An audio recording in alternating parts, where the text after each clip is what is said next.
José por esta labor siempre tan generosa a la hora de poder darnos espacio.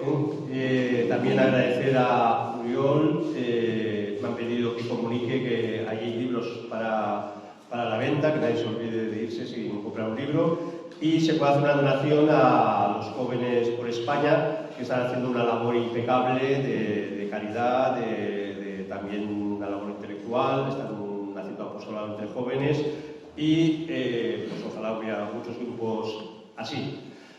Por no demorar el acto, porque yo creo que lo importante es que nos hable el padre de liberalismo, y además creo que se ha estado haciendo una serie de sesiones no formativas sobre el liberalismo. A mí me toca el papel del contexto histórico de cómo sale este libro. Es un libro que se publica en 1884, puede parecer que ha pasado tanto tiempo que ya no tuviera validez, pero básicamente uno cuando analiza el contexto histórico se da cuenta que muchos de los paradigmas tampoco han cambiado esencialmente en nuestra sociedad con respecto a la conciencia del católico en cuestiones sociales y en cuestiones políticas. Y esa es la intención del estudio preliminar, del contexto histórico. También ayudará a conocer a Sardá y Salvain, uno de los grandes apologetas católicos de nuestro tiempo. El hecho que este libro demuestra su importancia es que después de una larga agonía, que intentaré brevemente relatar, se consigue publicar. Al cabo ya de los años fue reconocido por fin, fue muy atacado, muy perseguido por obispos, por sacerdotes también, pero al final tiene un reconocimiento de Roma y llega a tener en 1891 una edición políglota preciosa en 9 idiomas, entre catalán, castellano, vasco, gallego, alemán, latín, etc. Fue, digamos, la guinda de algo muy duro para el propio Sardá y Salvain. Sardá y Salvain vive la revolución de 1868. Para los que no lo conozcan, aunque los libros de historia pasan de explicar lo que ocurrió, es una revolución muy dura en España. Tumba una monarquía, la de Isabel II, que, bueno, había conseguido tras varias guerras civiles, pues bueno, conseguir un consenso, un punto medio, conservador, una monarquía pues no anticatólica, bueno, en fin. Pero la propia revolución, y esto ya lo anunciaba Balmes, la va a tumbar. La tumba, pues, entre otros, el general Prim. Nos encontramos con en 1868 una persecución legal brutal, desde prohibiciones de órdenes religiosas, se cierran colegios religiosos, desamortizaciones, se sufre muchísimo, se persiguen sacerdotes. Sardá y Salvain es uno de esos jóvenes seminaristas que tienen que huir a Francia, como muchos, digamos, tuvieron que huir porque si no les cortaban la cabeza. Esta revolución, ojo, que va a traer cola porque todos sabemos que ha caído esa monarquía liberal y entonces Prim, que era lo suficientemente listo, dice: España no puede pasar a una república, es imposible, está monárquica, necesitamos traer un rey como sea y traen a Amadeo de Saboya. Lo que pasa que los propios masones se cargan a su hermano masón, que es Prim, y llega aquí Amadeo de Saboya y claro, se encuentra con un problema. Los Saboya son anticatólicos, son la dinastía que está intentando acabar con el papado, con los estados pontificios. Y entonces los republicanos no lo quieren porque es un rey y los católicos no lo quieren porque es un rey anticatólico, ¿no? Con lo cual Amadeo de Saboya dura 4 días, se va y viene la República, España entra en guerra civil, para colmo la guerra de Cuba. Bueno, entonces ante esta situación todo es tan desastroso que al final los propios revolucionarios dan un golpe de Estado, un golpe de Pavía, y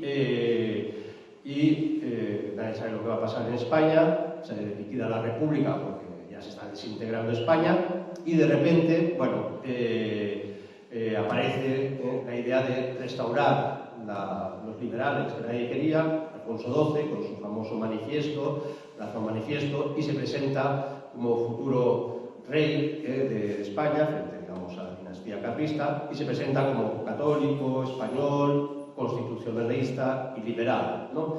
Bueno, es un rey que no quieren ni los católicos tradicionalistas, ni es un rey que quieren los republicanos, pero las oligarquías y los poderes van a llevar a constituir la Restauración, un régimen muy parecido a lo que ocurrió con la Transición, donde habrá un partido conservador que intenta identificarse relativamente con los católicos y un partido liberal fusionista que vendría a ser la izquierda, vamos, el juego PP-PSOE que todos hemos conocido.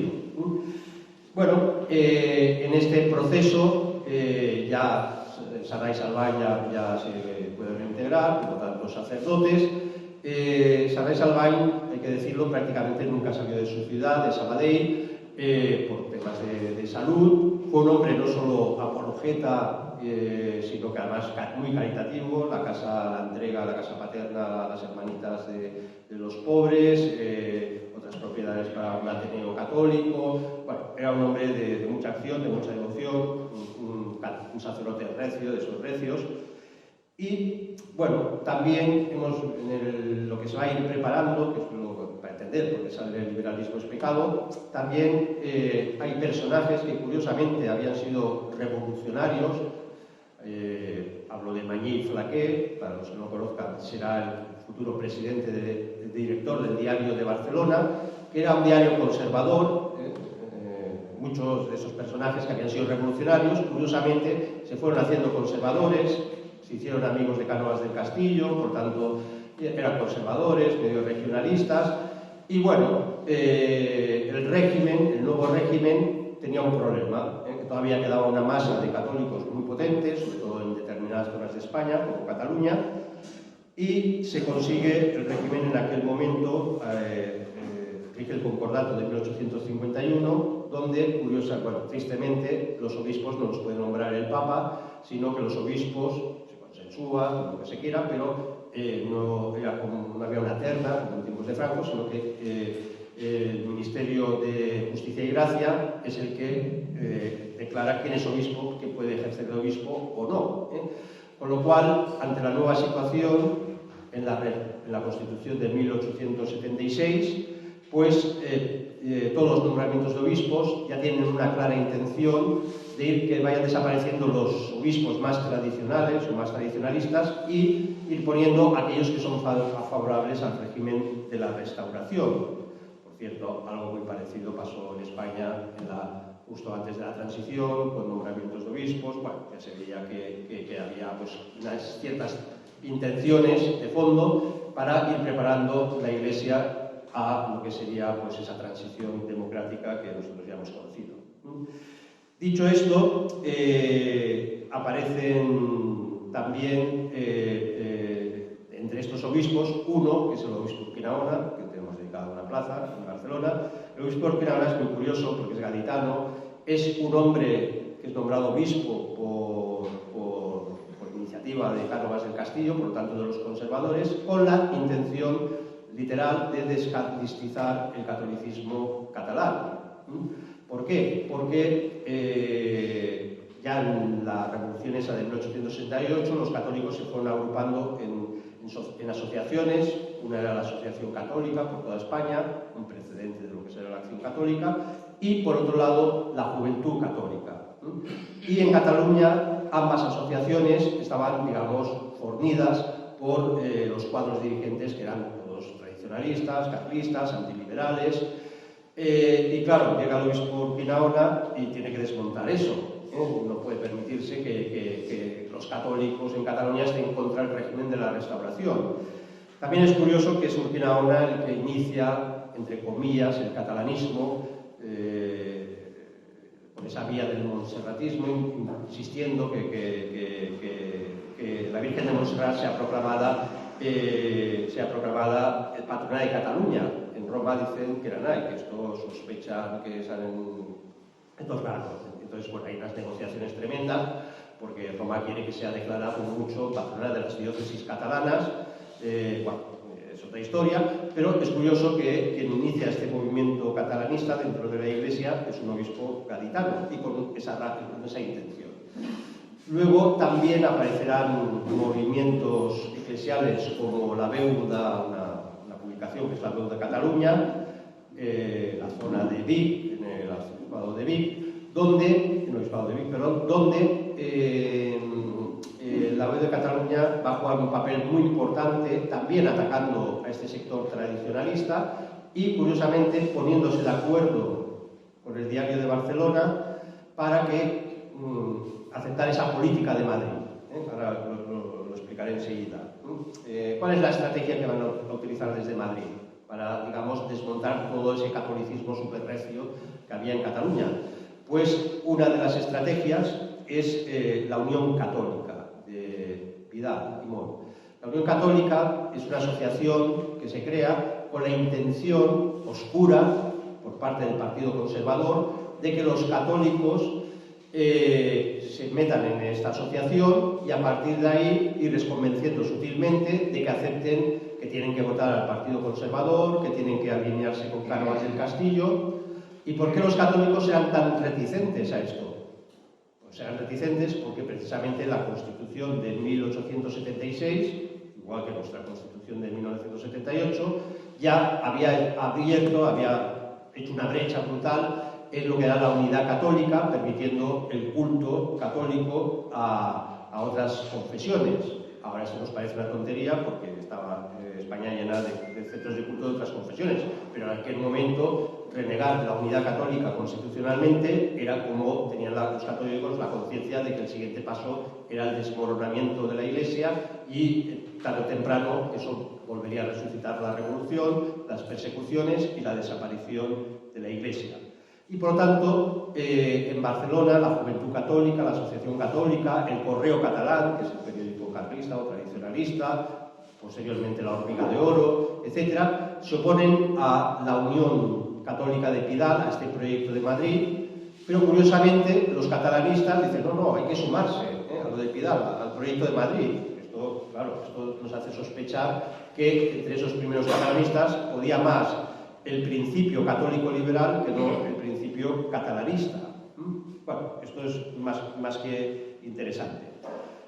Entonces, en esta situación hay claras peleas entre los periódicos, polémicas entre católicos, si hay que aceptar o no aceptar el nuevo régimen, y sale de Roma pues una encíclica de León XIII, que es la Cum Multa, de 1882, y donde intenta calmar los ánimos. Y la encíclica pues unos interpretan que está a favor de las tesis tradicionalistas y otros a favor de las tesis católico-liberales.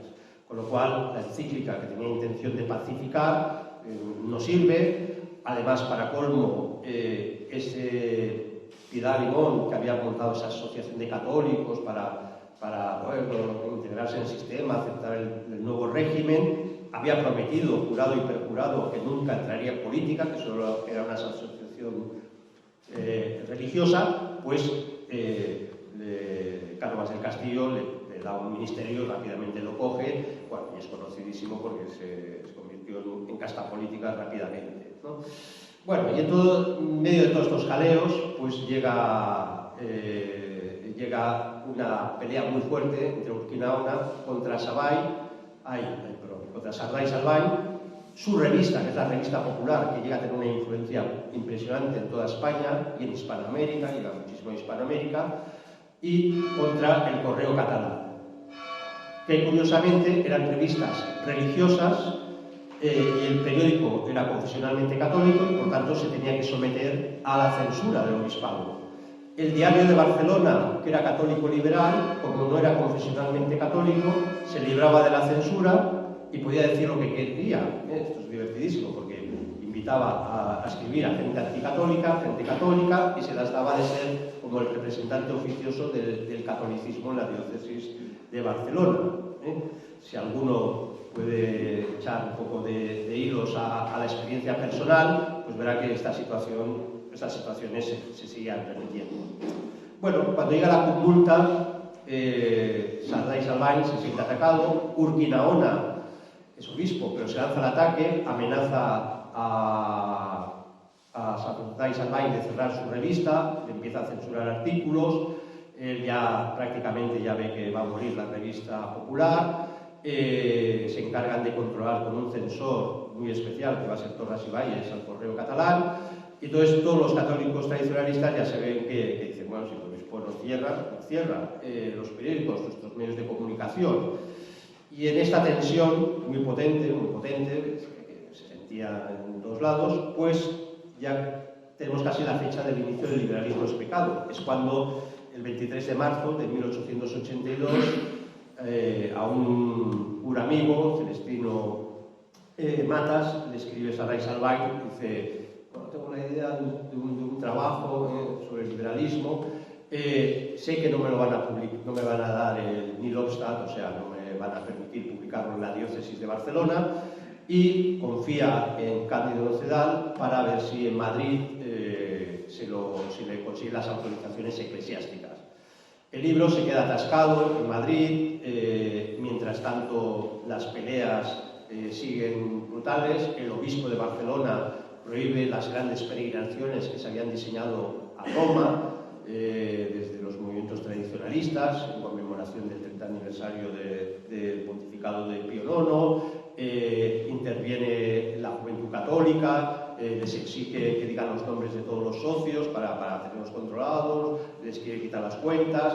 El obispo, digamos, todo lo que se movía católicamente en la diócesis, que estaba perfectamente organizado, porque los católicos liberales iban a sus pequeños cenáculos y liceos, pero el catolicismo popular lo movía el tradicionalismo, pues el obispo lo va dinamitando. Y, bueno, en esta situación de desesperación va a ocurrir que, ¿cómo lo diría yo? El tiempo le va a empezar a dar la razón a Sarai Salvain. En 1884, ya desesperado, dice, voy a empezar a publicar El liberalismo es pecado, pero como no tengo autorización eclesiástica, pues aprovecharé los periódicos como el Correo de Tortosa, el Correo Catalán, El Siglo Futuro, en Madrid, para, como artículos separados, ir publicando pues el libro. Ante esto, pues, bueno, el catolicismo liberal, liderado por un hombre clave que es Morgadas, que era uno que deseaba ser obispo de Barcelona, pero al no poder, pues acaba siendo obispo de Vic, y cuando deja el obispado de Vic es el que presiona a Madrid para que metan a Torras y Valles, y así se va creando este bigatanismo que se ha llamado. Pues bueno, Morgadas y estas gentes dicen, vamos a por Sarai Salvain, pues lo vamos a cargar. Y encargan al padre Pazos, que es un deán de la Catedral de Vic, que empiece a escribir contra el liberalismo es pecado, ¿no? Y escribe El proceso contra el integrismo, una obra bastante floja, pero era tirarle la línea de flotación, dejar fatal a Sarai Salvain, evitar que en Roma presionaran para que se concediera el permiso eclesiástico. Y aquí ocurre una cosa muy curiosa y se descubre la bondad de Sarai Salvain. Este padre Pazos tenía una querida, recibía dinero de los liberales, era un tío bastante corrupto, y esto lo sabía Sarai Salvain porque tenía muchos curas amigos y uno de los secretarios de Morgadas en Vic pues, se lo iba archivando, y él no podía haber sacado la revista popular y podía haber deshecho a este enemigo de un plis-plas, pero él lo deja todo en manos de la providencia, no quiere, digamos, dejar mal a este sacerdote en evidencia. Y bueno, y luego pues el tiempo le da la razón a la providencia y por fin va a llegar la autorización, porque pidieron los católicos liberales que este libro estuviera en el índice de libros prohibidos. Bueno, gracias a Dios, el informe del índice de la congregación encargada del índice de libros prohibidos al final da el visto bueno, dice que es correcto, hace unas pequeñas matizaciones, pero que es correcto. Y, sobre todo, vamos viendo que hay una evolución, en buen sentido de la palabra, en el pensamiento de León XIII. León XIII, la conmulta que hemos citado en 1882, era para decir, bueno, los católicos tienen que aceptar un nuevo poder constituido, y tienen que velar para que este poder constituido intente ser católico. Pero esto también lo había aplicado en Francia, es el famoso Ralliamont. Ante la Tercera República, León XIII pensaba que los católicos, bueno, la Tercera República podrían en Francia seguir existiendo y seguir defendiendo sus derechos y sobre todo salvaguardar las escuelas, las órdenes religiosas, pero se va radicalizando la Tercera República y llega un momento que León XIII se da cuenta que este Ralliamont, digamos, convivir con un sistema que es anticatólico no puede funcionar. Es exactamente lo mismo que pasa en España con la Segunda República. Una parte de católicos, que llamamos ya católicos demócratas cristianos, católicos liberales, en torno a la CEDA, dicen no, los católicos podemos estar en la Segunda República y participar porque la podemos bautizar. Y otros, los católicos más tradicionales, dicen no, la Segunda República es profundamente anticatólica y es legítimo luchar contra la Segunda República y tenemos que tumbarla porque si no la República acabará con el catolicismo, como claramente ya se fue viendo, ¿no? Y entonces León XIII, ya muy desencantado de esta política de consenso con el mundo, pues ya en 1885 saca la Immortale Dei, que es una encíclica que ya aclara perfectamente la constitución cristiana de los estados. Se va consolidando la doctrina de que un católico tiene y puede y debe defender la confesionalidad católica del Estado, y sobre todo en 1886 se publica la Libertas, donde ya claramente están las condenas del liberalismo en todos sus tipos. Yo me he encontrado mucha gente, por desgracia también sacerdotes, que dicen la Iglesia nunca ha condenado el liberalismo. La Libertas está perfectamente condenado. Bebe esa encíclica del padre Ramier, que es el gran apóstol, mejor dicho, paga la redundancia, del apostolado de la oración, de la devoción al Sagrado Corazón, y luego, pues ya en 1887, la congregación del Índice autoriza, le da la razón a Sarrail Salvain, y ya se puede publicar con su nombre, porque todos los artículos que había publicado del libro en diferentes diarios siempre lo hacía con seudónimo.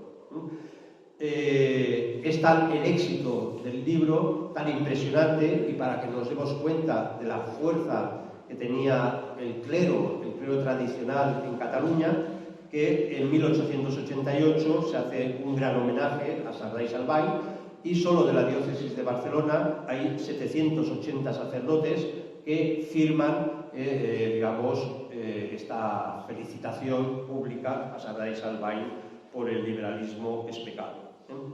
Y es un libro profético, porque luego viene San Pío X, y cuando San Pío X, cuando ya ve que todo este Ralliamont, que estar con el mundo, esta especie de catolicismo conservador, liberal, bueno, el sistema, bueno, una cosa es la política, otra la religión, una es mi conciencia, puedo estar en un partido, soy católico, pero el partido puede estar a favor del aborto, pero da igual, lo seguiré votando porque yo no le voto en eso, le voto todo este mejunje mental y este envenenamiento mental, pues en la doctrina de la Iglesia ya va evolucionando, se va viendo el enemigo, se va definiendo y se va condenando, y San Pío X, en la Vehementer Nos, claramente condena el gravísimo mal que fue la separación, y es la separación de la Iglesia y el Estado en Francia en 1905, donde cuando se separa el Estado, pues el Estado se queda con todas las iglesias. Hoy en día en Francia ninguna iglesia es propiedad de la Iglesia, todas son propiedad del Estado, las escuelas católicas desaparecen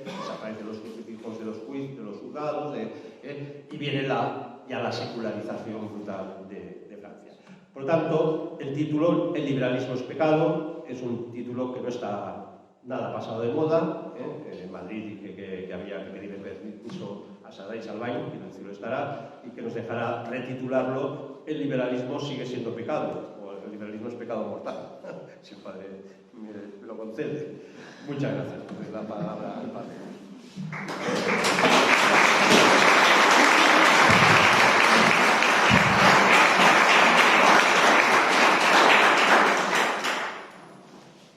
Muchas gracias, Javier. Yo creo que es muy interesante el libro, es una edición magnífica, está muy bien editado.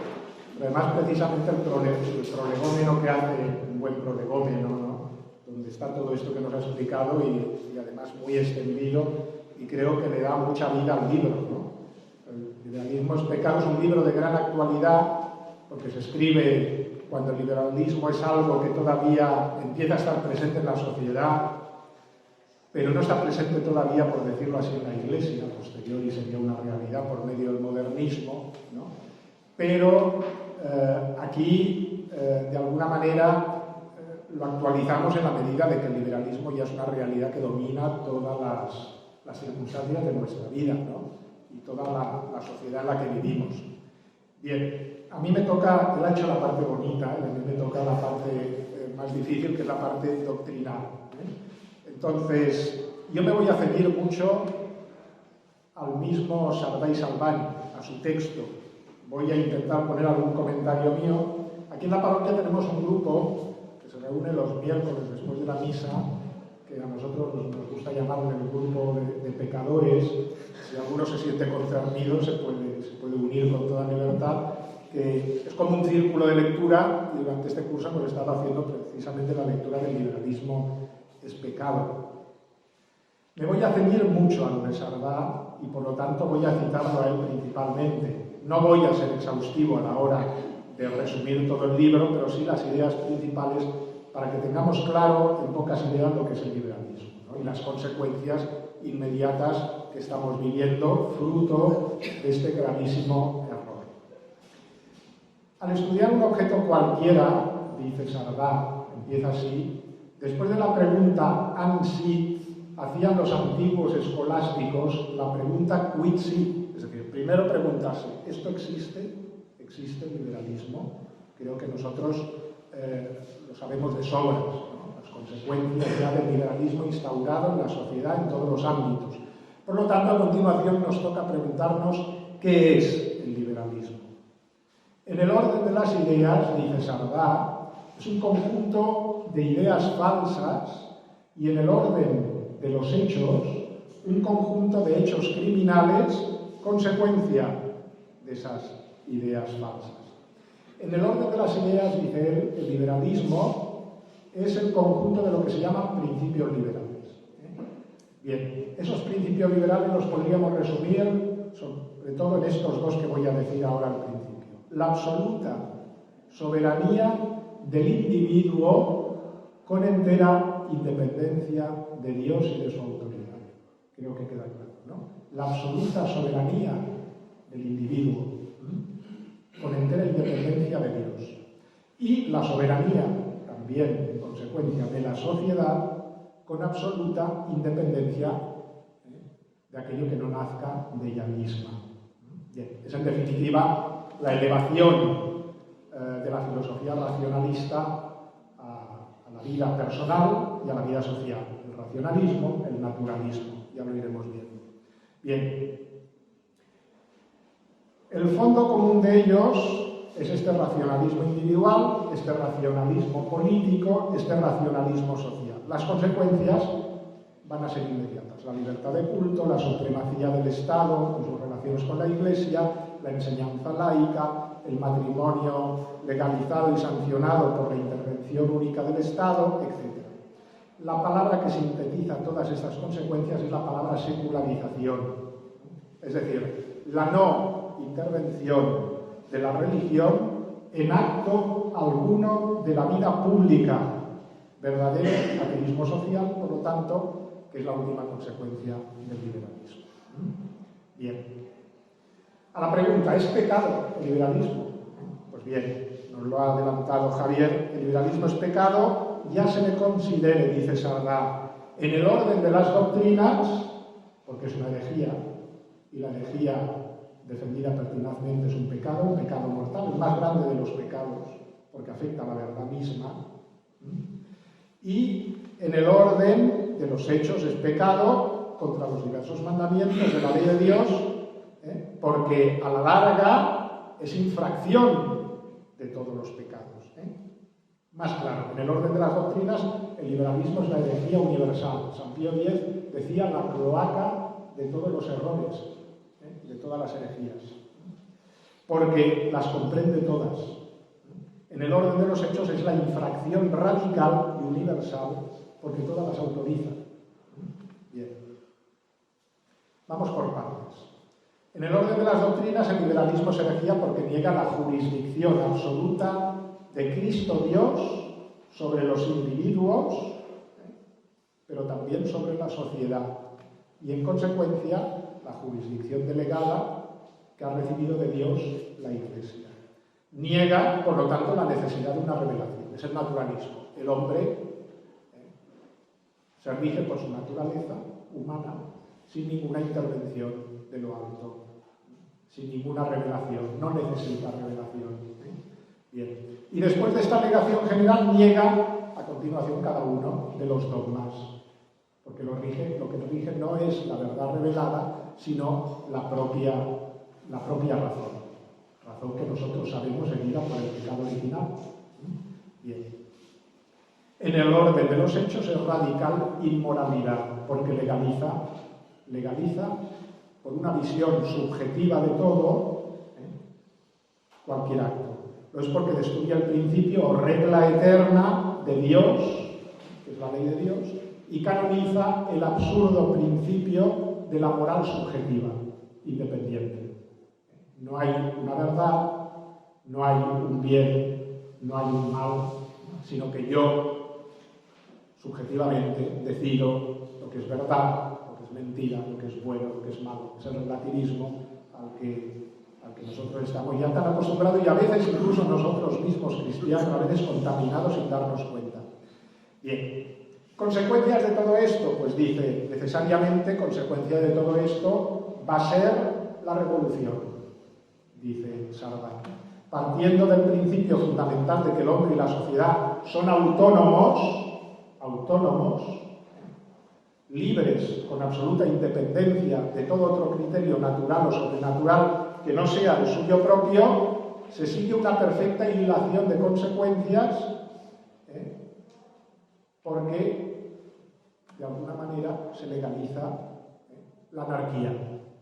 Fijaos, ¿no?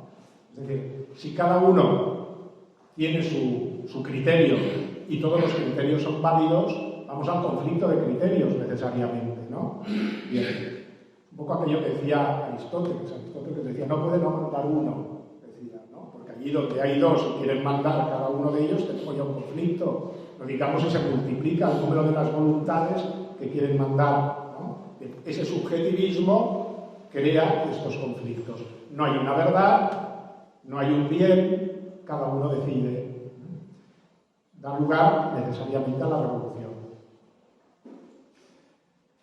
Grados del liberalismo, esto es importante porque él apunta, sobre todo él apunta al liberalismo católico, que sale al paso del liberalismo católico, no tanto del liberalismo radical, no le interesa tanto el tema, es decir, lo apunta, pero él va a por el liberalismo católico, es decir, por aquellos católicos que se llaman a sí mismos liberales y a los que él llama mestizos. Bien, una mezcla de católico y de liberal, que es del todo imposible. Hay liberales que aceptan los principios, pero rehuyen las consecuencias, dice él, a lo menos las extremas. Otros aceptan alguna que otra consecuencia o aplicación que les halaga, pero haciéndose los escrupulosos a la hora de aceptar los principios. Quisieran unos el liberalismo aplicado tan solo a la enseñanza, por ejemplo, otros a la economía civil, otros tan solo a las formas políticas. Solo los más avanzados predican su natural aplicación a todo y para todo. Esto sería liberalismo radical, ¿no? Pero vamos a ese liberalismo mestizo, ¿no? A ese liberalismo católico, al catolicismo liberal. Nació este error del deseo de poner conciliación entre doctrinas que por su esencia son inconciliables del todo, son enemigas. ¿Y cuáles son estas dos doctrinas que son inconciliables del todo y necesariamente por sus principios enemigas? El liberalismo y el catolicismo. El liberalismo y el catolicismo. Y ahora lo vais a entender muy bien. Y esto hay que ponérselo en la cabeza con luces de neón, porque es quizá la definición, a mi juicio, más clara y breve de lo que es el liberalismo. Dice Sardan: el liberalismo es el dogma de la independencia absoluta de la razón individual y social. el dogma de la independencia, es esta la palabra, la independencia del hombre y su razón y de la sociedad. Independientes de Dios, solo se rigen por ellos mismos. Bien, esa independencia, eso es el liberalismo. Lo repito, el liberalismo es el dogma de la independencia absoluta de la razón individual y de la razón social. Bien. Y el catolicismo, por el contrario, es todo lo contrario. Es el dogma de la sujeción absoluta de la razón individual y social, ¿a qué? A la ley de Dios. Fijaos, la oposición es total. Esta frase solo define muy bien lo que es el liberalismo y cómo, en efecto, es contrario radicalmente al catolicismo. Bien, los liberales discurrieron una razón individual, sí. ¿Qué dice el católico liberal? Dice que su conciencia está ligada a la ley de Dios. Sí, yo tengo que hacer la voluntad de Dios en mi vida privada. Pero coexistiendo con ella una razón pública o social libre de toda tal. Es decir, yo cumplo la ley de Dios en mi fuero interno, pero la ley de Dios no tiene por qué ser aplicada en el fuero externo, en la res pública, digamos. Bien. Esto es el catolicismo liberal. Bien. Un catolicismo radical, un liberalismo radical que nos diría que ni la razón individual, ni yo, ni la sociedad están sometidas a la ley de Dios. Somos autónomos, somos independientes. No, pero el católico liberal lo que dice es, sí, yo individualmente en mis decisiones personales, en el fuero interno, estoy obligado por la ley de Dios. Pero en el fuero externo, en la sociedad, en la res pública, no.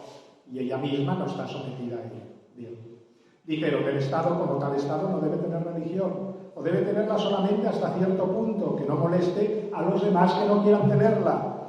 Así pues, el ciudadano particular debe sujetarse a la revelación de Jesucristo, pero el hombre público puede portarse como si para él no existiese dicha revelación. De esta suerte compaginaron la fórmula célebre de la Iglesia libre en el Estado libre. Bien.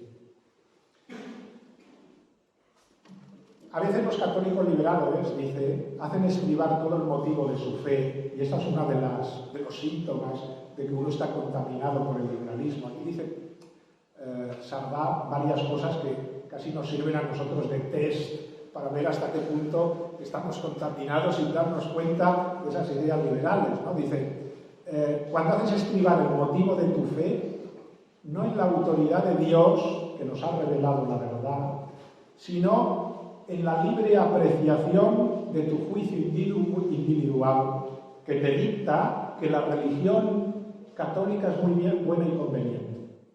Esta visión que te dice la gente a veces, no, yo soy católico, voy a misa porque me hace mucho bien, porque me siento bien, o porque es para mí un consuelo, o porque es una religión buena, una religión de paz. Son apreciaciones humanas. No es por la aceptación de la revelación de Dios, sino por la conveniencia de la religión católica, haciéndose a sí mismos jueces de la doctrina, por decirlo así. Bien. Otra de las características que indica también, pues de alguna manera, esta contaminación del liberalismo en los católicos, es cuando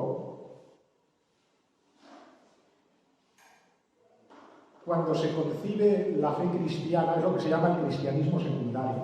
Es decir, cuando valoramos a la fe cristiana, a la religión católica, por los efectos positivos que produce, por ejemplo, en la sociedad. Cuando decimos, pues sí, la religión católica es buena para la sociedad porque hace obras de caridad, porque tiene Cáritas que hace mucho bien a la sociedad. Entonces, ¿qué está pasando? Siendo esencialmente naturalista el concepto primario que tiene de la fe, es de alguna manera naturalista todo el desarrollo de ella en el individuo y en la sociedad. De ahí que se aprecia a la Iglesia por las ventajas de cultura, de civilización que ha traído y que proporciona a los pueblos, olvidando lo que es su fin sobrenatural, su fin primordial, que ¿cuál es? Es la glorificación de Dios, la salvación de las almas, la predicación de la verdad revelada. Ese es el fin de la Iglesia. Pero no, queremos a la Iglesia porque es una institución civilizadora, una institución de paz, porque las hermanitas de la caridad hacen obras muy buenas, porque Cáritas ayuda a los pobres, ¿no? Por la capacidad civilizadora de la Iglesia, ¿no? Es decir, por los grandes monasterios que ha construido, por las grandes catedrales, y nos quedamos en eso, sin descubrir realmente y aceptar realmente cuál es la misión verdadera de la Iglesia. Esto sería un síntoma de que estamos, de alguna manera, contaminados por una visión liberal. Otro síntoma, hasta la piedad llega ese liberalismo que nos puede contaminar, porque la convierte en un verdadero pietismo, dice él. Convierte la piedad cristiana en pietismo que no busca en las prácticas devotas más que la propia emoción, lo cual es puro sensualismo del alma y nada más. Se desvirtúa el ascetismo cristiano, que es la purificación del corazón, por medio del enfrentamiento a los apetitos, y se olvida que no es la emoción lo que da sentido a la fe cristiana, ni el interior consuelo, ni esas humanas golosinas, dice él, que busca el hombre a veces en la práctica cristiana, sino la unión con Dios por medio de la sujeción del hombre a su voluntad y por medio del amor sobrenatural. Bien, entonces estos síntomas apunta él también y que a veces nosotros nos podemos descubrir. Hoy en día eso está muy en boga. Un cristianismo que necesita mucho del sentimiento, que necesita mucho de sentir una piedad que me toca el corazón, ¿no? Y que me dice algo. Bien. No quiero alargarme mucho y voy a ir saltando cosas, pero hay un tema que es muy interesante y que da la clave muy clara de lo que es el liberalismo, que es el tema de la intransigencia. Él dedica varios capítulos al tema de la intransigencia.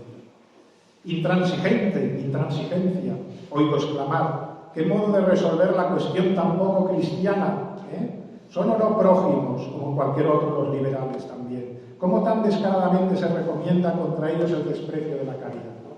Era una de las diatribas que se usaba con Sardá, ¿no? Es decir, que trataba con poca caridad a otros cristianos, ¿no? Que no pensaban como él. Esto que a nosotros nos ha pasado muchas veces, ¿no? De que se nos dice que por defender la verdad faltamos a la caridad. Bien, ahora va a desmontar Sardá todo eso y nos va a enseñar cómo la verdadera caridad cristiana consiste en la defensa de la verdad. Vamos pues a contestar también a este reparo de hacer servir la caridad de barricada contra la verdad. La caridad como barricada contra la verdad. Sepamos antes de todo lo que significa la palabra caridad. El catecismo dice: caridad es una virtud sobrenatural que nos inclina a amar a Dios sobre todas las cosas y al prójimo como a nosotros mismos por amor a Dios. Y al prójimo como a nosotros mismos, pero por amor a Dios. Esto ha de estar muy claro. Debemos amar al prójimo como a nosotros mismos, pero no de cualquier manera, sino en orden y con sujeción a la ley de Dios y por amor a Dios. Ahora bien, dice Sardá, ¿qué es amar? Amare es bene volum, dice la filosofía. Amar es querer el bien de quien se ama. Amar es querer el bien de quien se ama. Eso es la caridad cristiana.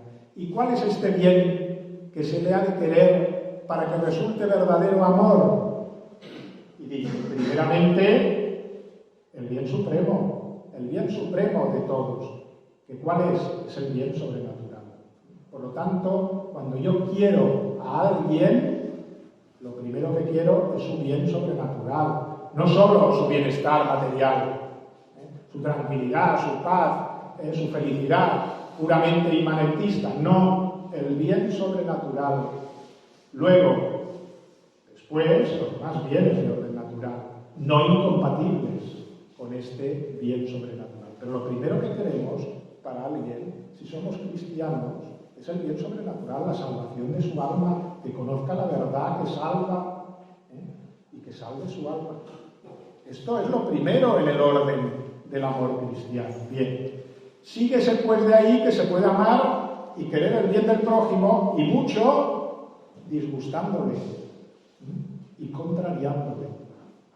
Y hay que hacerlo por caridad, muchas veces.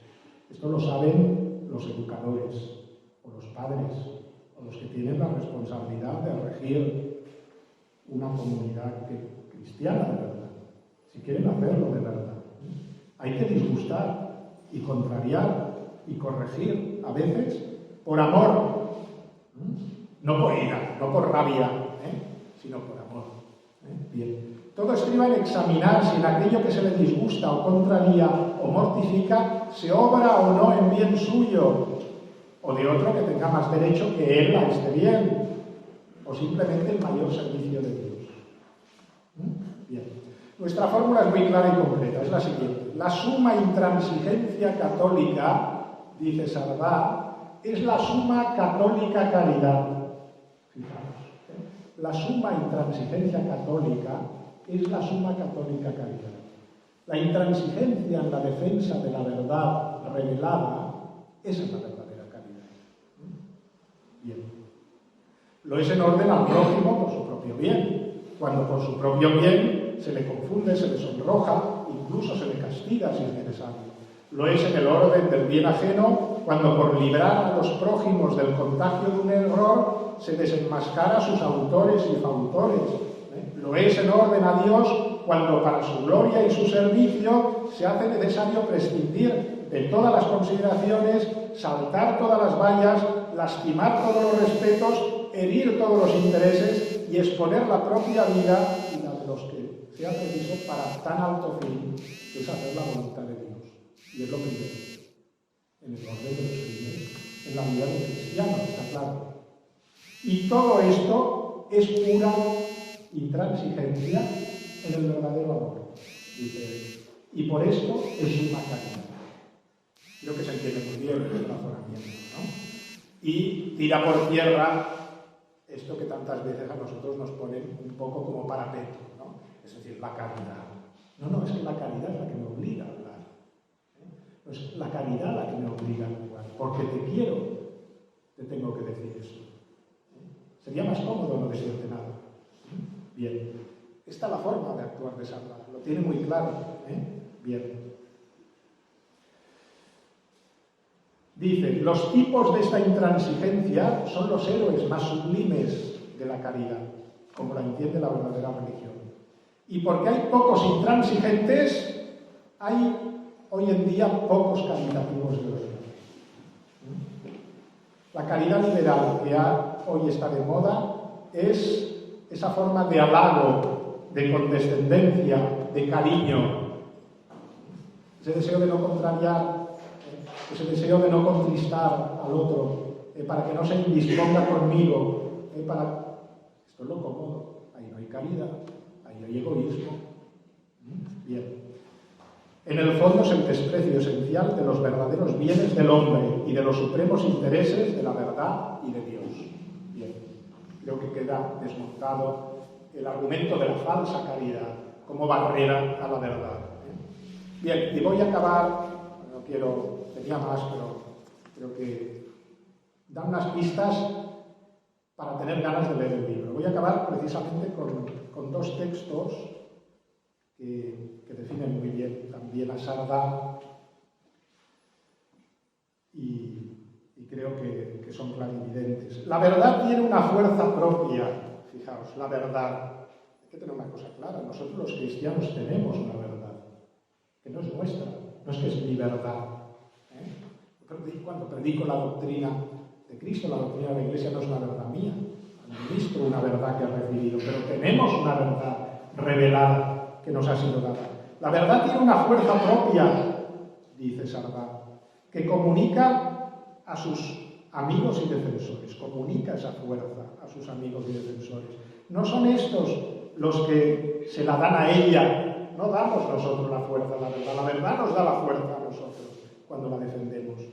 Es ella quien a ellos se la presta, mas a condición de que sea ella realmente la defendida. Tendrás esa fuerza de la verdad si la defiendes.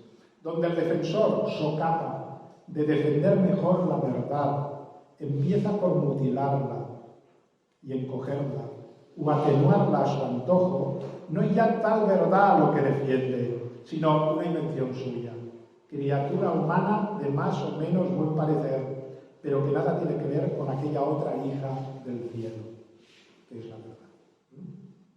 Es una cosa que se hace mucho hoy en día. No, por defender la doctrina cristiana hay que ceder en cosas. Vamos a mutilar esto que es muy incómodo y no lo predicamos, no se vayan a asustar. Y entonces mutilamos la verdad. Y entonces perdemos la fuerza de la verdad, porque ya no es la verdad que hemos recibido.